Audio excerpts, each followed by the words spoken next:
बिस्मिल्लाहिर्रहमानिर्रहीम। अस्सलाम वालेकुम। प्यारे दोस्तों, एक मौलाना साहब ने गलती से जिन्नात का निकाह पढ़ा दिया। उसके बाद जिन्नातों ने उसके साथ क्या किया, आइए आपको बताते हैं। आप इस वीडियो को लाइक करके आखिर तक ज़रूर देखें। तो चलिए दोस्तों शुरू करते हैं। दोस्तों, एक मौलवी साहब जिनका नाम मोहम्मद नवाज है, वो कहते हैं कि मैं बच्चों को कुरान करीम पढ़ाता हूँ। इसके साथ ही दुनियावी तालीम की ट्यूशन भी कुछ बच्चों को देता हूँ। आजकल की साइंस ने जो तरक्की की है वो अपनी जगह पर है, मगर साइंस ने आज तक ये खोज नहीं लगा पाया कि जिन्नात का वजूद होता है या नहीं। इसीलिए साइंस ने ये कह दिया कि जिन्नात का कोई वजूद नहीं होता। लेकिन अल्हम्दुलिल्लाह हम मुसलमान हैं और हम इंसानों, जानवरों और नवाजात के अलावा दूसरी मखलूकात की मौजूदगी को भी मानते हैं, जैसे कि फरिश्ते और जिन्नात, क्योंकि जिन्नात के हवाले से कुरान करीम में भी जिक्र आया है। इसीलिए हम यकीन करते हैं कि न सिर्फ जिन्नात का वजूद होता है, बल्कि वो हमारे आस पास भी रहते हैं, लेकिन वो हमें नजर नहीं आते। जैसे हम इंसानों में कुछ इंसान बुरे और कुछ इंसान अच्छे होते हैं, वैसे ही जिन्नातों में भी कुछ जिन्नात बुरे और कुछ जिन्नात अच्छे होते हैं। और आज मैं आपको जो वाकया सुनाने वाला हूँ वो बुरे जिन्नातों का नहीं बल्कि अच्छे जिन्नातों का है।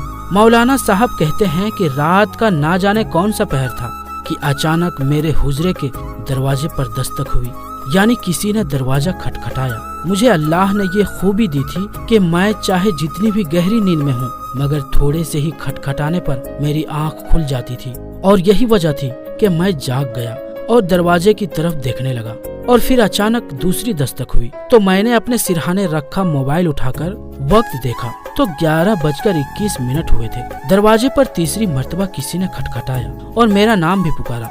मैंने जल्दी से दरवाजा खोल दिया। बाहर देखा तो 2 अजनबी नौजवान मेरे सामने खड़े हुए थे। मैंने उन दोनों को पहचाना नहीं था। मैंने उनको देखते हुए कहा, जी फरमाइए। उन्होंने कहा, मौलवी साहब, हमारे यहाँ शादी है, इसीलिए हम आपको लेने आए हैं निकाह पढ़ाने के लिए। मैंने कहा, माफ कीजिएगा, मैंने आप लोगों को पहचाना नहीं, जरा अपने बारे में बताइए। उन्होंने कहा, हम पड़ोस वाले गांव में रहते हैं। तो मैंने उनसे पूछा, आप लोगों का नाम क्या है, क्योंकि उस गांव के काफी लोग मुझे जानते थे और मैं भी उन्हें जानता था। उसने कहा, मेरा नाम जंजार है और इसका नाम इफक है। तो मैंने अपने आप से कहा, अच्छा, अजीब नाम है। उन दोनों के थोड़ी बातें करने के बाद मौलवी साहब उनके साथ चल दिए।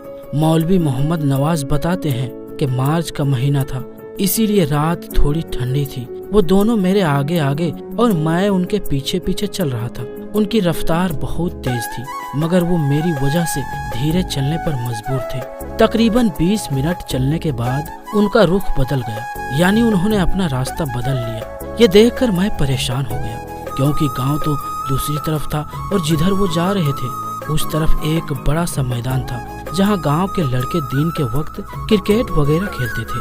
मैंने कहा, भाई आप कहाँ जा रहे हैं? गांव तो उधर की तरफ है, इधर तो मैदान है।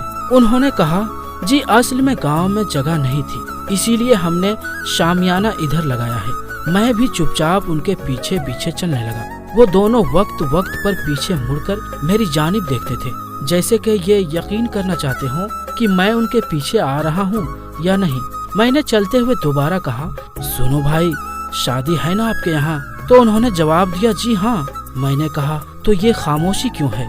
क्योंकि हम मैदान के करीब थे और अभी तक मुझे कोई भी आवाज सुनाई नहीं दे रही थी, बिल्कुल सन्नाटा था। इसीलिए मैंने उनसे पूछा तो उन्होंने कहा, जी जी इंतजाम तो है, मगर निकाह पढ़ाने के बाद। ये कहकर वो फिर से चलने लगा। तकरीबन 5 मिनट के चलने के बाद मुझे वो शामियाना नजर आया और तकरीबन 2 मिनट के चलने के बाद हम उस शामियाने में दाखिल हो गए।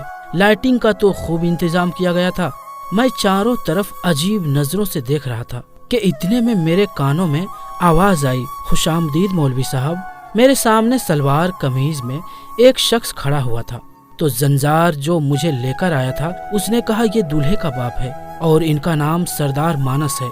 इसके बाद सरदार मानस ने कहा, आइए मौलवी साहब, मैं आपको ले चलता हूँ। इसके बाद वो आगे आगे चलने लगे और मैं भी उनके पीछे पीछे चल दिया। एक जगह जाकर मानस साहब ने एक शख्स की तरफ इशारा करके कहा, ये दुल्हन का बाप है। इनका नाम शर्मख साहब है। मैंने मुस्कुराकर उनकी तरफ मुसाफा करने के लिए हाथ बढ़ाया तो उन्होंने मेरा हाथ गर्मजोशी से पकड़कर हिलाया। मैंने महसूस किया कि उनके हाथ गैर मामूली तौर पर गर्म थे, मगर मैंने इस बात पर ज्यादा ध्यान नहीं दिया। मैं हैरान था और मेरी हैरानगी की वजह ये थी कि मैंने उस शामियाने में अभी तक उस गांव का कोई भी इंसान नहीं देखा था। सब के सब चेहरे मेरे लिए अजनबी थे।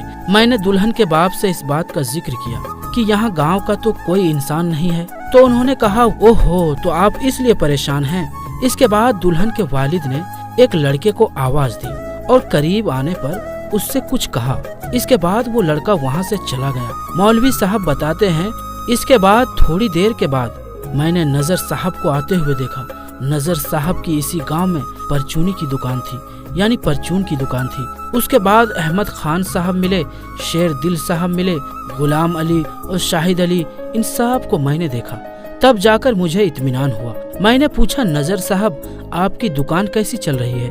नजर साहब चौंकते हुए जवाब दिए, दुकान अच्छी चल रही है। इसके बाद मैंने गांव के लोगों से और भी बातें की। इतने में इफक साहब ने आकर मुझसे कहा, मौलवी साहब निकाह पढ़ाएं, देर हो रही है। मैंने कहा, जी चलें, और फिर जाकर मैंने उनका निकाह पढ़ाया। उन्होंने मुझे मिठाई भी दी, निकाह पढ़ाई के पैसे भी दिए और मुझे खाना भी खिलाया। खाना इस कदर लजीज था कि मैं बयान नहीं कर सकता। इसके बाद इफक और जंजार जो मुझे लेकर आए थे, उन्होंने दोबारा मुझे मेरे दरवाजे तक छोड़ दिया और फिर वापस चले गए। मैंने जल्दी से वुजू किया और सोने की तैयारी करने लगा। वुजू करके जब मैं बिस्तर पर लेटा तो जहन में ख्याल आया कि देखूं तो सही टाइम कितना हुआ है। मैंने सोचा, अगर नमाज फज्र का वक्त करीब हुआ तो पहले नमाज पढ़ूंगा, क्योंकि आने जाने में काफी देर लग गई है, तो शायद हो सकता है नमाज फज्र का वक्त होने वाला हो। इसी ख्याल से मैंने मोबाइल निकाला और टाइम देखने लगा। जब मेरी नजर टाइम के हिस्सों पर पड़ी तो मेरे औसान खता हो गए, क्योंकि मुझे उठे हुए अभी ज्यादा वक्त नहीं गुजरा था, जबकि जहां मैं गया था वहां जाने में काफी वक्त लग गया था।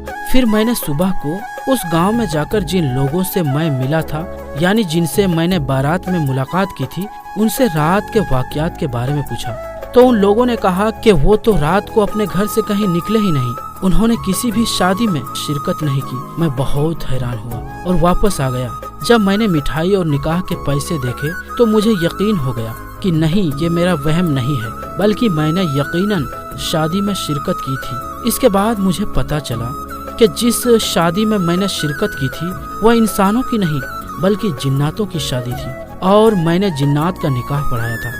आज भी जब ये वाकया मुझे याद आता है तो मेरे रोंगटे खड़े हो जाते हैं कि मैंने अपनी जिंदगी में एक जिनजादे का निकाह पढ़ाया है। मेरे लिए अच्छा था कि वो बुरे जिन्नात नहीं थे, बल्कि वो नेक और मुसलमान जिन्नात थे, क्योंकि मुझे कोई नुकसान नहीं पहुंचाया। तो दोस्तों, आज की इस वीडियो में बस इतना ही। ये वीडियो आपको कैसी लगी हमें कमेंट बॉक्स में जरूर बताइएगा। तो हम मिलेंगे फिर किसी नई वीडियो में। तब तक के लिए अस्सलाम वालेकुम, अल्लाह हाफिज।